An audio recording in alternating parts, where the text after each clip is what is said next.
history taking and examination of hip. And now we are proceeding on to how to interpret these physical signs and arrive at a diagnosis. So, all cases of hip are classified into flexion, adduction, internal rotation,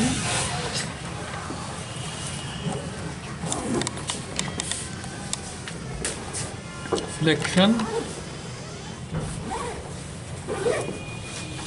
adduction, and external rotation.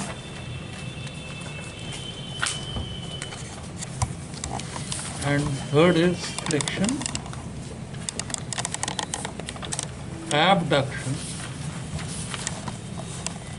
external rotation, and none of the above group.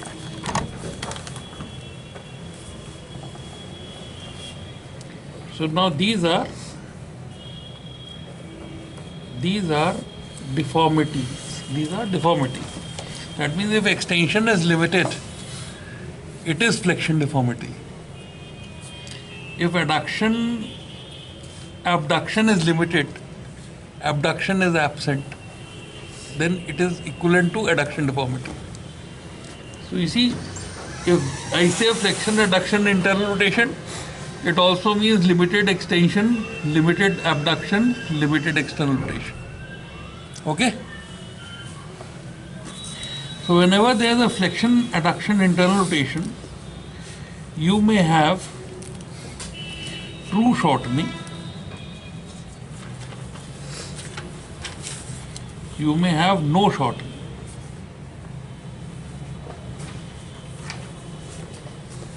If there is true shortening, it is posterior dislocation of hip.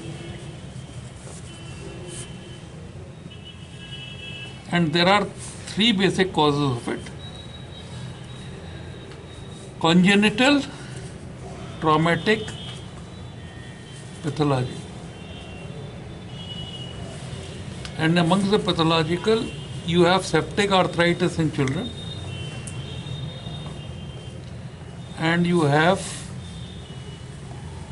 tuberculosis stage 3 in adults. If there is no shortening, then you classify it into rotation painful limited,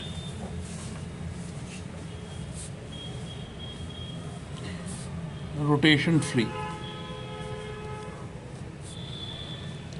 If rotation is free, it is because of psoas spasm, and the cause is probably extra-articular.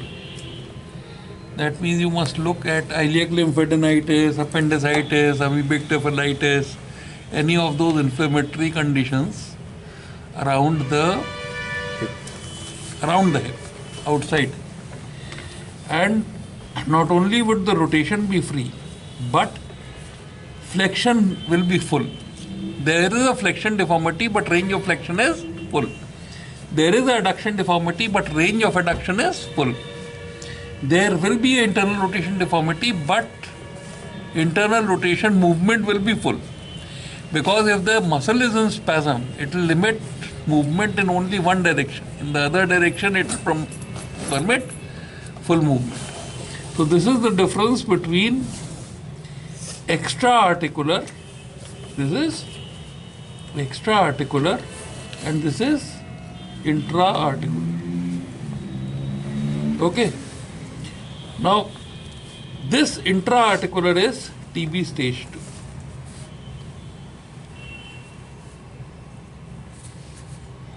Okay. Later on, what will happen? That the movement will become almost absent. Attempt to move will be painful. Alright, this is fibrous ankylosis. And it will stay in TB stage 2, it will stay in this position. But in septic arthritis of hip, pain will disappear, movement will disappear, and that is called as bony ankylosis. So bony ankylosis, monoarticular. So what will this go into? This will go into fibrous ankylosis and it may go into bony ankylosis. So T, and this is monoarticular. Follow? So this is the approach to a case with flexion, adduction, internal rotation deformity. Okay? Now we go on to talk about flexion, adduction, external rotation deformity. The flexion, adduction, external rotation deformity is because of Perthes disease, because of slipped femoral epiphysis. So now in both these conditions the problem is insidious. There is no history of injury. This is in a child and this is in an adolescent. Right? Then there is the fracture neck of femur.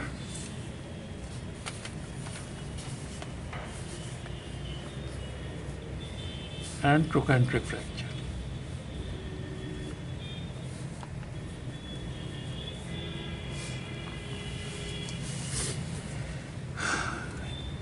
In these two there is true shortening. Sometimes you are asked in posterior dislocation of hip, can you get external rotation? Answer is yes. External rotation, yes.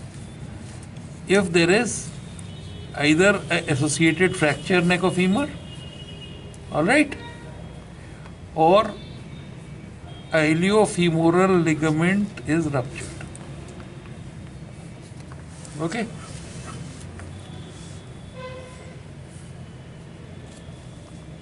Okay.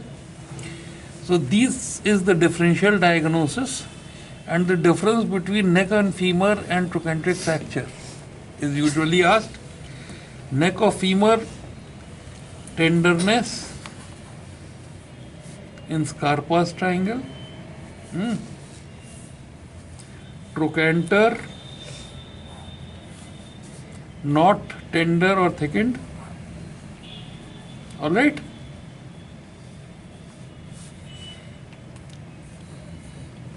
Rotation, shortening,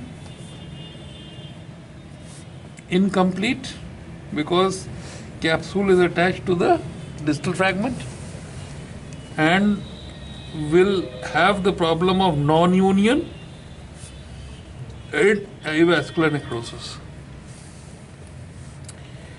There the tenderness is in the trochanter. Trochanteric fracture mein the tenderness is in the trochanter. Trochanter is thickened and tender.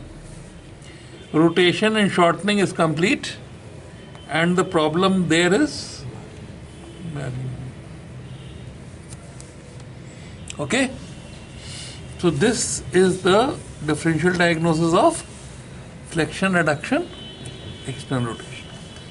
Now flexion, abduction, external rotation is seen in anterior dislocation of it.